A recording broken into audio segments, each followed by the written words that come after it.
আমরা এনভায়রনমেন্টাল পারফরমেন্সে আমাদের র্যাঙ্কিং হয় 180টা দেশের মধ্যে 179 নম্বর। আমাদের বায়ু দূষণে আমরা হই শীর্ষ।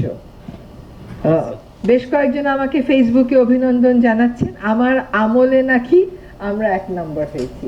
আসলে গত 5-7 বছর যাবতই আমরা 1 নম্বর হয়েছি এবং সেখানে কাজ খুব কম হয়েছে। দুঃখের বিষয়টা হচ্ছে এইটাই, এবং এটার কাজ এত কম হয়েছে যে এটা নিয়ে আমরাও আদালতে গেছি, আদালত থেকে আদেশ এনেছি যে বায়ু দূষণ নিয়ন্ত্রণ বিধিমালা করতে হবে, ডিগ্রেডেড ওয়াটারশেড ঘোষণা করতে হবে, কয়েকটা অ্যাক্টিভিটি কন্ট্রোল করতে হবে, কিন্তু সেগুলোর কিছুই হয় নাই।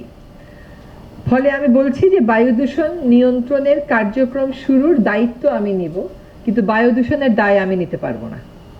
নদী দূষণের দায় আমি নিতে পারবো না, আমি নদী দূষণ করি নাই, কিন্তু দায়িত্ব আমি নিব এবং দায়িত্ব নিয়ে আমরা কর্মপরিকল্পনাটা ফাইনাল করে কিক অফ করে দিয়ে যাওয়ার চেষ্টা করব।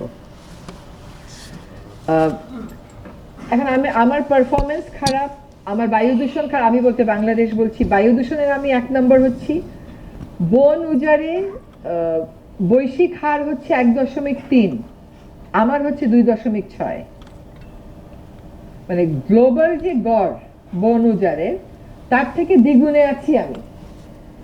এবং এটা তো আসলে বিদেশি পরিসংখ্যানের দরকার হয় না, আমরা যারা দেশে থাকি তারাই বুঝতে পারি বিষয়টা কি। এখন যারই কোনো একটা উন্নয়ন প্রকল্প করতে লাগবে, তারই জমি নাই তো কোথায় যাব? বন বিভাগকে বলো।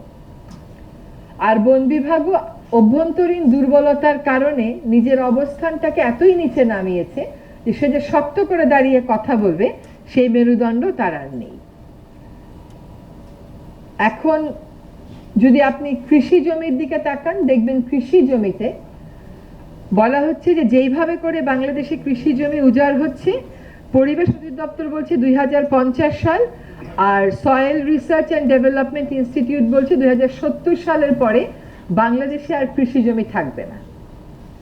এবং জলাশয় ভরাট রোধ করতে আপনার যেই পরিমাণ আইনি প্রশাসনিক কাঠামো দরকার আপনার তা নেই, সেটা আমি মানি। কিন্তু আমরা যদি জলাশয় ভরাটটাকে অভ্যাসে পরিণত করতে না দিতাম, প্রথম থেকেই আমরা আইনকে প্রয়োগ করতাম এবং প্রথম থেকেই আমরা জলাশয় ভরাটকে লিগালাইজ না করতাম, যখনই যার উন্নয়ন প্রকল্প লাগবে বন হচ্ছে পাবলিক প্রপার্টি, বনের থেকে নিয়ে নাও, এই মানসিকতা না দেখাতাম, তাহলে আজকে আমরা এই বিপর্যয়কর পরিস্থিতির মধ্যে পড়তাম না।